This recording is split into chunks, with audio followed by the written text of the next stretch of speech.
Apakah screen saya terlihat dengan jelas, Bu Sinta? Sangat jelas, Dr. Yori. Monggo silakan. Oke, baik. Terima kasih, Bu Sinta, atas waktunya. Assalamualaikum warahmatullahi wabarakatuh. Salam sejahtera, salam sehat untuk kita semua, Ibu Bapak yang kami hormati. Saya dapat tugas dari panitia untuk menyampaikan terkait dengan filantropi di kesehatan global. Nah, karena konteksnya kesehatan global, saya akan fokus pada satu model filantropi yang mendominasi di tataran kesehatan global, yaitu yang kita sebut filantropikapitalism. Jadi ini satu jenis filantropi yang agak sedikit unik. Nanti akan kita lihat sehingga menjadi dipermasalahkan apakah ini suatu bentuk yang bagian dari sebuah solusi atau sebagai sebuah masalah begitu untuknya. Dan karena waktunya pendek, saya mulai dari kesimpulannya dulu. Nah, jadi take home message-nya duluan di depan begitu. Jadi intinya adalah ini statementnya Pak Ban Ki-moon, mantan Sekjen PBB, dan beliau menggarisbawahi bahwa dalam kondisi pandemi ini, dalam kesehatan global ini, yang harus digarisbawahi bahwa filantropis dan sektor swasta itu sangat penting dan dapat komplementer dengan pemerintah, tapi tidak bisa menggantikan pemerintah, tidak bisa menggantikan government atau multilateral. Karena itu yang rupanya terjadi di tingkat global, yang itu menjadi kekhawatiran banyak pihak. Seakan-akan filantropikapitalisme itu menggantikan peran pemerintah, peran multilateral. Nanti akan kita lihat seperti apa. Nah, kita mulai dengan melihat kondisi vaksin saat ini untuk COVID-19 ya. Ini kalau kita lihat mapping terakhir ya per tadi malam untuk kondisi progres vaksinasi di dunia, dan kita bisa melihat ada disparitas ya, dari yang warnanya sangat light gitu sampai yang warnanya sama dark green, itu menunjukkan disparitas dari sisi jumlah dosis vaksin yang terdistribusi per 100 orang ya, secara geografis. Kalau kita klasifikasikan per negara, maka kelihatan sekali bahwa vaksin-vaksin itu didominasi di high income countries.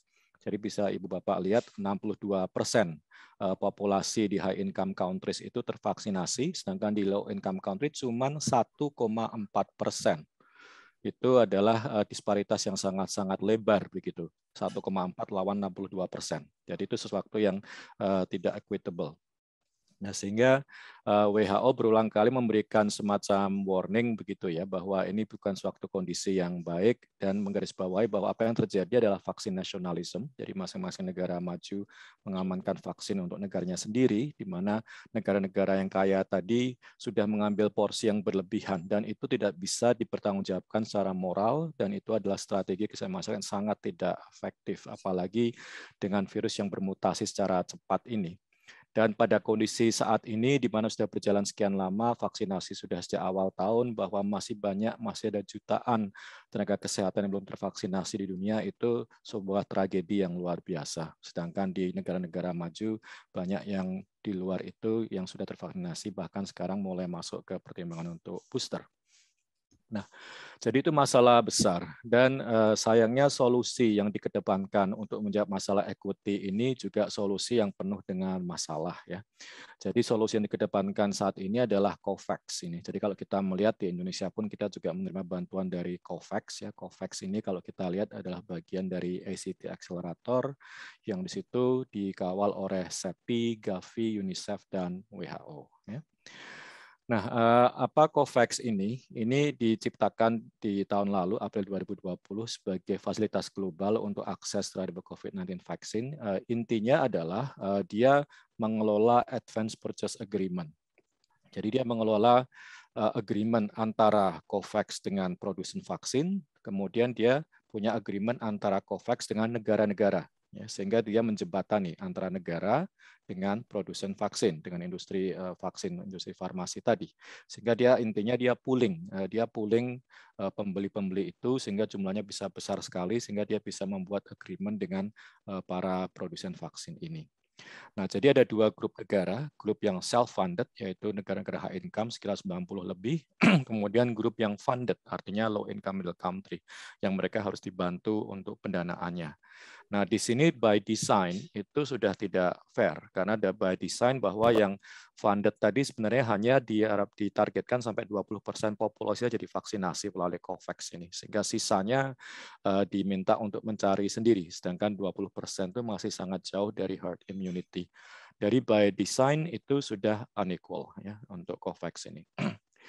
Nah, sehingga problemnya adalah bahwa COVAX ini memang dirancang berbasis pendekatan market solution, bukan berbasis solidaritas, bukan berbasis hak asasi, bukan berbasis human right. Jadi pendekatannya adalah market solution. Dan dia sama sekali tidak menyentuh masalah kekayaan intelektual, masalah monopoli, yang itu sebenarnya menjadi kunci dari equity dari vaksin ini. Jadi dia menjadi seakan-akan menjadi sebuah alasan bahwa tidak perlu WHO mengupayakan untuk memecahkan masalah paten karena sudah ada COVAX ini. Permasalahan COVAX itu adalah public-private partnership, bukan multilateral platform. Jadi dia adalah kemitraan antara publik dan private, tapi dikuasai oleh korporasi, oleh private, dan banyak sekali konflik of interest di situ.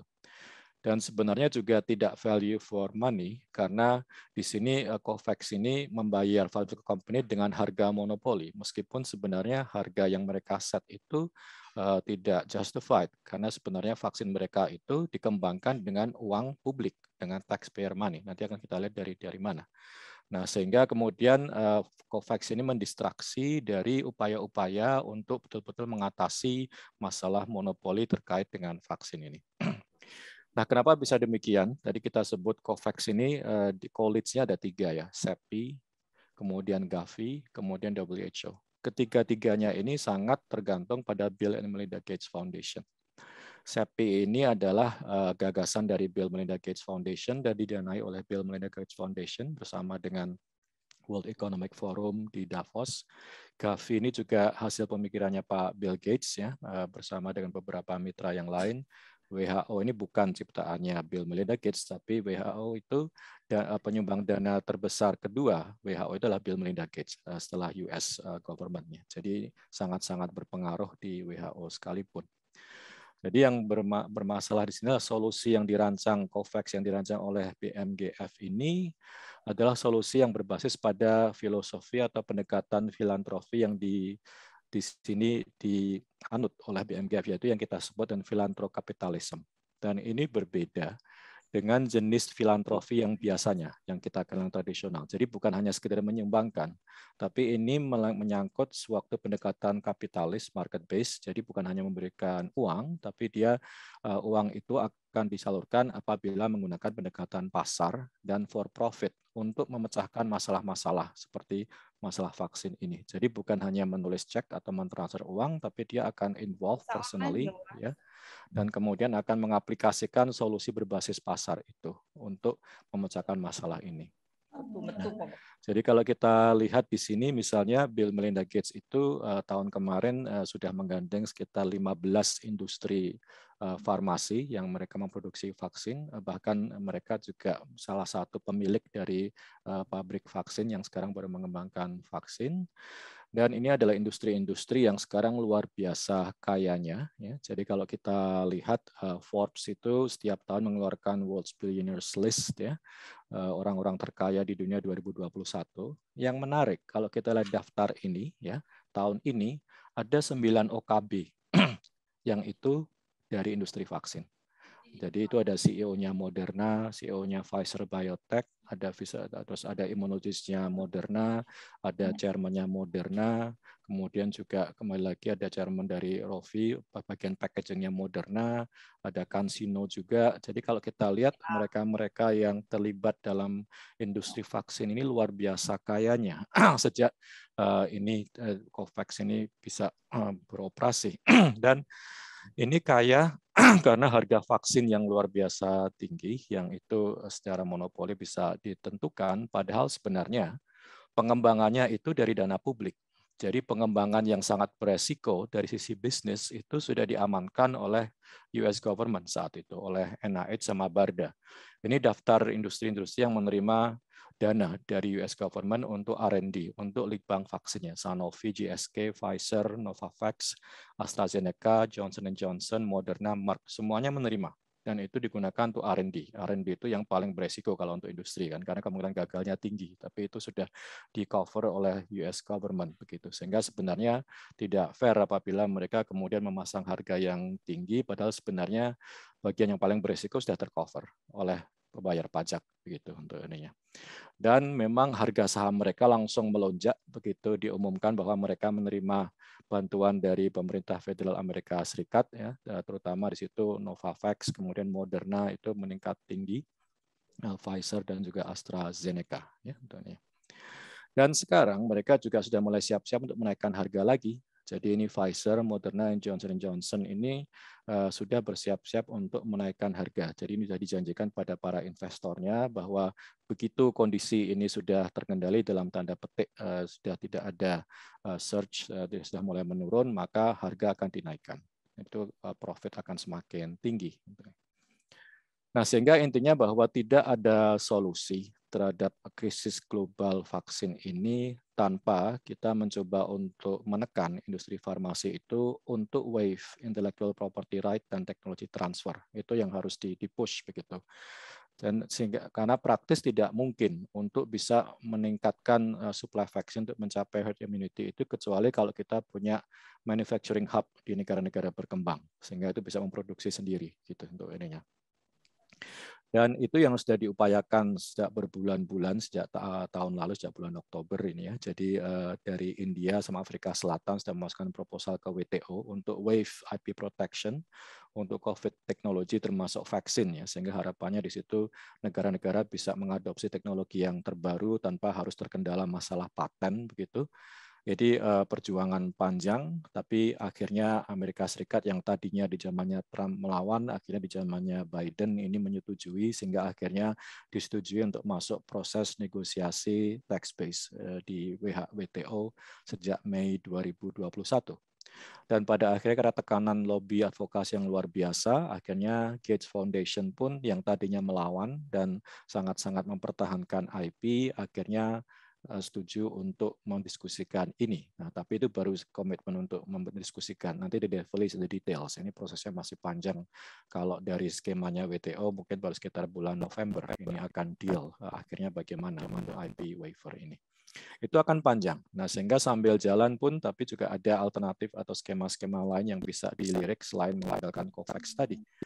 Misalnya dari WHO juga mengembangkan COVID Technology Access Pool, CTAP namanya. Itu intinya satu platform untuk para pengembang teknologi vaksin yang dimana mereka secara sukarela bisa sharing IP dengan para manufacturer yang memang itu secara kualitas terjaga gitu untuk ininya. Sehingga kemudian itu bisa transfer teknologinya dan memberikan legal rights untuk memanufaktur dan menjual ya, untuk teknologi yang dikembangkan. Dan itu cukup untuk bisa memenuhi regulatory approval. Nah, CTAP ini kemudian bisa ditangkap dengan skema WHO yang berikutnya, yaitu teknologi transfer hub. Ya, ini yang sekarang dikembangkan di regio-regio ini, di kawasan-kawasan regional WHO dikembangkan teknologi transfer hub untuk bisa tadi mentransfer teknologinya. Jadi misalnya yang ini sudah diresmikan di Afrika Selatan, South Africa ya. Dan sekarang Indonesia baru berjuang untuk bisa menjadi mRNA Vaccine Tech Transfer Hub di Asia Tenggara. Ini harapan kita bisa berhasil supaya kita bisa menguasai teknologi mRNA yang itu menjadi bagian dari masa depan untuk vaksin. Nah, sehingga intinya adalah sebenarnya COVAX itu bukan satu-satunya solusi. Ada pendekatan-pendekatan yang sebenarnya lebih diharapkan. Yang pertama tadi kita harus insist atau mengadvokasikan ke pemerintah untuk betul-betul mengupayakan TRIPS waiver tadi, dan Indonesia termasuk yang mengupayakan itu. Kemudian juga harus ada dukungan penuh untuk WHO untuk menciptakan Regional Technology Transfer Hub tadi, sehingga bisa dikembangkan di masing-masing regional, termasuk harapannya Indonesia bisa untuk itu. Kemudian juga untuk mendukung WHO untuk mendorong industri-industri farmasi untuk mengikuti skema CTAP tadi dengan model mandatory open licensing. Dan kemudian terakhir untuk mendorong supaya COVAX itu transparan dalam hal agreement antara dia dengan vaksin manufacturer, sehingga kita tahu persis sebenarnya harga atau biaya-biaya terkait itu apa saja yang ada dalam persetujuan itu. Ya.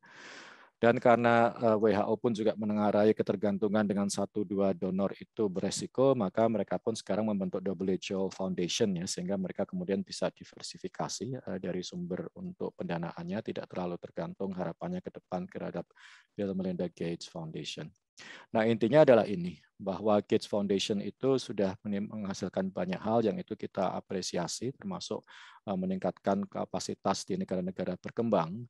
Tapi sudah semestinya ya untuk masalah-masalah keputusan terkait akses vaksin di negara-negara berkembang ini bukan ditentukan oleh private foundation seperti Bill Melinda Gates Foundation ataupun industri farmasi. Itu adalah peran dari pemerintah yang pemerintah itu punya akuntabilitas terhadap civil society dan juga peran dari institusi multilateral seperti WHO. Jadi intinya adalah dalam konteks kesehatan global termasuk vaksin, keputusan-keputusan yang terkait dengan isu-isu kesehatan global itu harusnya dilakukan oleh badan multilateral seperti WHO dengan dukungan-dukungan teknis, bukan oleh private entities atau public-private partnership yang sekarang seperti mengambil alih keputusan terkait dengan akses vaksin di negara-negara berkembang.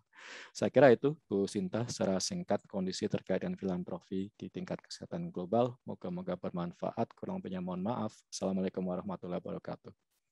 Waalaikumsalam warahmatullahi wabarakatuh. Terima kasih atas pemaparannya, Dr. Yodi.